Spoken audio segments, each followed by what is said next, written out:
প্রধান উপদেষ্টার বাসভবনে যাওয়ার আগে মূলত হোটেল কন্টিনেন্টাল অর্থাৎ আগেকার যে শেরাটন ছিল সেই মোড়টিতে মূলত পুলিশ যারা ছিলেন তারা এখানে আটকে দিয়েছেন, যার কারণে এই জায়গাটিতেই তারা অবস্থান নিয়েছেন। আমার যদি আশেপাশের জায়গাতে একটু দেখিয়েও দেই এবং আমার পেছনের দিকেও পুলিশের যারা কর্মকর্তারা রয়েছেন তারা অবস্থান নিয়ে রয়েছেন। এই সামনের অংশটিতে মূলত যারা আন্দোলন করছেন তারা রয়েছেন। পিছনের অংশটিতে আগে আমি দেখিয়ে দিতে চাই, পুলিশের যারা ছিলেন তারা এখনো কিছুটা বলা যায় একটু রিল্যাক্স অবস্থায় অর্থাৎ শান্ত অবস্থায়, যেহেতু আর কোনো সংঘর্ষ বা কোনো দান্ধিক জায়গা এখানে দেখা যাচ্ছে না, কাজেই তারা মোটামুটিভাবে শান্তিপূর্ণ অবস্থানেই রয়েছেন। পুলিশও কিছুটা স্বস্তিতে রয়েছেন এই মুহূর্তে।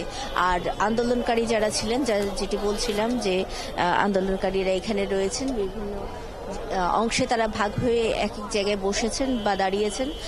এই জায়গাগুলোতে তারা তাদের মতন করে প্রতিবাদ জানাচ্ছেন, আন্দোলন করছেন। এবং আমরা যদি একটু তাদের কাছ থেকেও জেনে আসার চেষ্টা করি আসলে তাদের দাবি দেওয়ার জায়গাগুলো এবং একই সাথে যে আজকের এইখানে আসার কর্মসূচির কারণটা।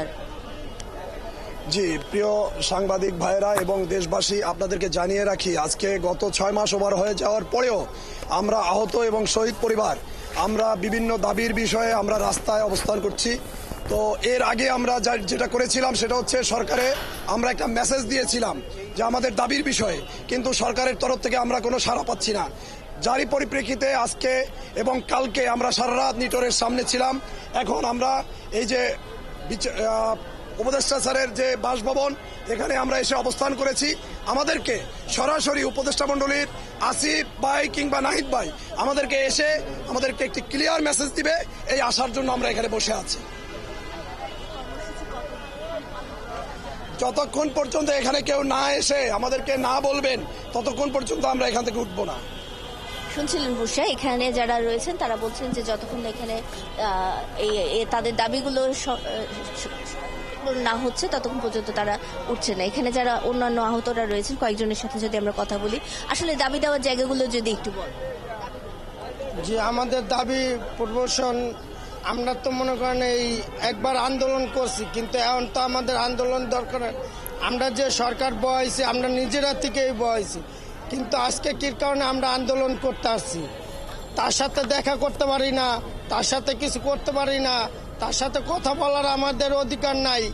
এই জন্য আমরা আজ 2 দিন ধরে তার সাথে দেখা করার জন্য অনেক চেষ্টা করতেছি, কিন্তু সে কোনো কথাও বলে না, দেখাও দেয় না, কেউ কোনো আশ্বাস দেয় না, কোনো উপদেষ্টাই আসে না আমাদের সাথে দেখা করতে। কিন্তু আমাদের যে দাবিগুলা, এই দাবিগুলা কে পুরো করবে, কিন্তু আমরাই তো এই সমন্বয়কগুলো বসাইছিলাম। তো সেই জন্যই তারা এখানে দাঁড়িয়েছে বলে তারা নাদিয়া, আপনার মাধ্যমে শুনছিলাম তাদের দাবি দেওয়াগুলো সম্পর্কে। দর্শক, সুচিকিৎসা পুনর্বাসন সহ নানান দাবিতে জুলাই গণঅভ্যুত্থানে আহতরা আন্দোলন করছে, সে খবর জানাচ্ছিলেন সহকর্মী নাদিয়া শারমিন।